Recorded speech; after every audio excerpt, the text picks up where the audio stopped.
WP, almost half your crew died getting to the treasure and many more will die on the journey back. For what? Water? Water that could be purchased in a convenience store. The scientists confirmed it's plain ol' H2O. It dawns upon you, the nectar of the gods, elixir of life, all along, was just water. Sing to me of the man. Muse. The man of twists and turns, running fearless. From one hardship to another facing beasts. And solving riddles all in pursuit of the ultimate treasure. He felled many a beast. Outsmarted the god love. Crew. And loyalty by his side. Nothing could keep him and his solid core from the goal his mind had focused on. And NBSP, indeed this tale was one of wit and courage. But one whose end only ends in peril. Bereft of half his crew who had stood by his side. His own beloved with a blade through her neck. Yet he persisted through tragedy and defeat.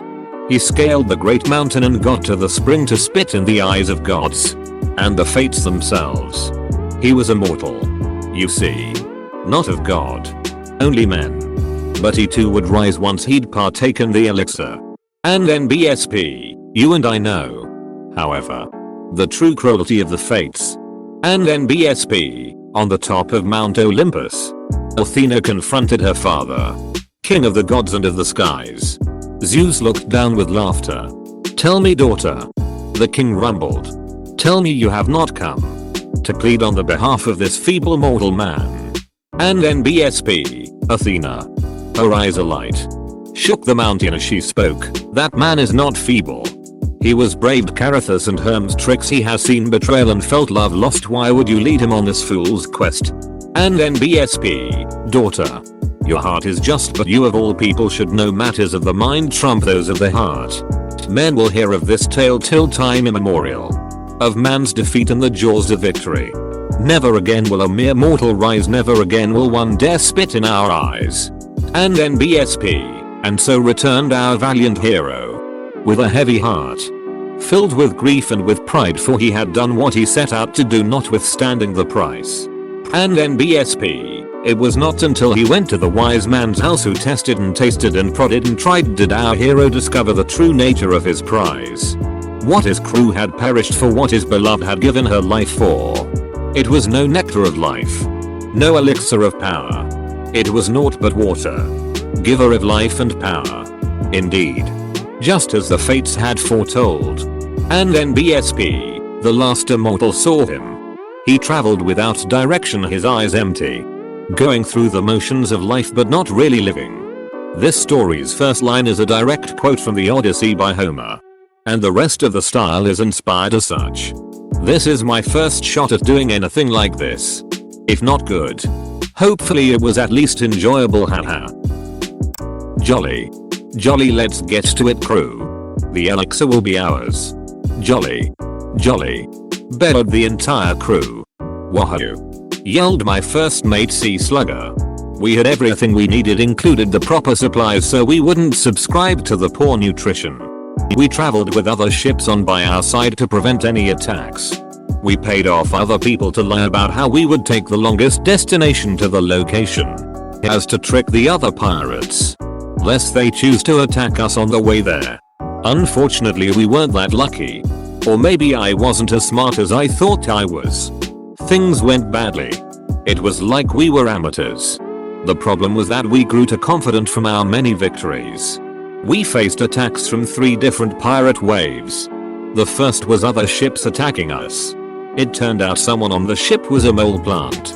And had alerted our location to Manybeard. One of the fiercest pirates known for fighting. He was a giant man with faded color eyes. He would take the hair from the captains he defeated and add it to his own beard wig. And it was quite a large and colorful beard. He launched cannon after cannon shot onto our ship without focusing on our smaller ships. Although his ship was just as large as our, if not larger. It was very agile and dodged most of our cannon hits. Whenever one of our smaller ships tried to get on board their ships, they would dump hot oil or flames on said ships. Finally someone had the idea to rig one of the smaller ships with a large amount of explosives and sent it off to his ship. And it exploded and caused a hole near his ship. It could only keep firing cannons for so long before it sunk. And our archers finished off the rest of his crew as they tried to swim away. We then patched up the ship as best we could with some of the materials on their ship. We also managed to get some new food from their ship. The second attack from a ship with no flag. It was the Navy. They were more likely going to try to arrest us than finishing us all off. We didn't have much firing power. So we used up a huge amount of fuel to rush into their ship. And boarded. The fighting was intense. What I never suspected was the fact that half my crew, including my first mate, would betray me before I could betray them.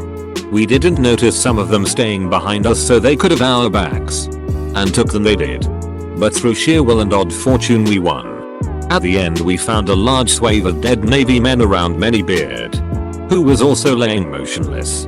It had appeared that Manybeard had snuck onto our ship and the men of the Navy assumed he was with us. Through his sheer power he took out half of their men. The third attacks were from a pirates. These men had less honor than your average pirate. They were more so pest. They would sneak onto our ship in the middle of the night and steal from us. They would not only take some of our food, they would also pour some over, poison others, and bring rodents and insects onto our ships. The air and sea was clear when we started our travels. But a storm appeared overnight and wreaked havoc.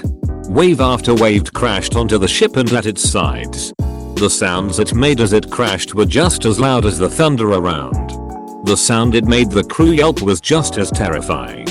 However, these loud bangs were so much closer. Unlike our rivals, there was nothing we could do to fight off this immortal entity.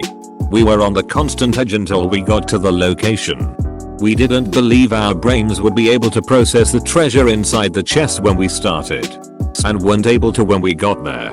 First off, the chest was massive. But when we opened it, there was nothing but jars of water. And that's when it hit us.